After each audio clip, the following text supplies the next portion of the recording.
ಇಂದು ಮೈಸೂರು ಜಿಲ್ಲೆ ಹುಣಸೂರು ತಾಲೂಕಿನ ಬಸವನಹಳ್ಳಿ ಗ್ರಾಮದಲ್ಲಿ ರಾಜೀವ್ ಗಾಂಧಿ ವಸತಿ ಯೋಜನೆಯಡಿಯಲ್ಲಿ ಹಕ್ಕುಪತ್ರ ವಿತರಣೆ ಮಾಡಲಾಯಿತು. ಈ ಸಂದರ್ಭದಲ್ಲಿ ಗ್ರಾಮ ಪಂಚಾಯಿತಿ ಮುಖ್ಯ ಅತಿಥಿಯಾಗಿ ಮಾಜಿ ಗ್ರಾಮ ಅಧ್ಯಕ್ಷರಾದಂತಹ ರಾಜಶೇಖರ್ ರವರು, ಪ್ರಕಾಶ್ ಗೌಡ್ರು, ಗ್ರಾಮ ಸದಸ್ಯರು ಹಾಗೂ ದಾನಿಗಳಾದಂತಹ ಕುಂಟೇಗೌಡರು ಹಾಗೂ ಗ್ರಾಮ ಪಂಚಾಯಿತಿಯ ಆಡಳಿತಾಧಿಕಾರಿ ಹಾಗೂ ಅಧ್ಯಕ್ಷರು ಮತ್ತು ಗ್ರಾಮಸ್ಥರ ಸಮ್ಮುಖದಲ್ಲಿ ಕಾರ್ಯಕ್ರಮವನ್ನು ಯಶಸ್ವಿಗೊಳಿಸಲಾಯಿತು.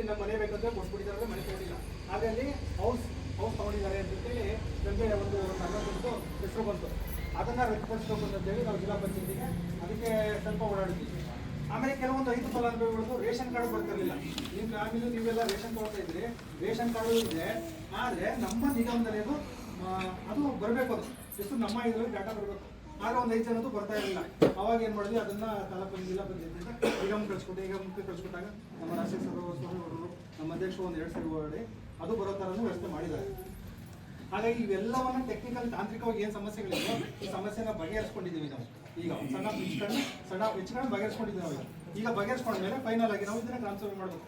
ಈ ಗ್ರಾಮ ಸಭೆಯಲ್ಲೇ ಫಲಾನುಭವಿಗಳನ್ನ ಈ ಒಂದು ಪಟ್ಟಿಯನ್ನು ಆಯ್ಕೆಯನ್ನು ಮಾಡಬೇಕು, ಅಂತಿಮಗೊಳಿಸಬೇಕು. ಅದು ಸರ್ಕಾರದ ನಿಯಮಾವಳಿ. ಅದಕ್ಕೋಸ್ಕರ ಈ ಒಂದು ವಿಶೇಷ ಗ್ರಾಮ ಸಭೆನ ನಾವು ಕರೆದಿದ್ದೀವಿ.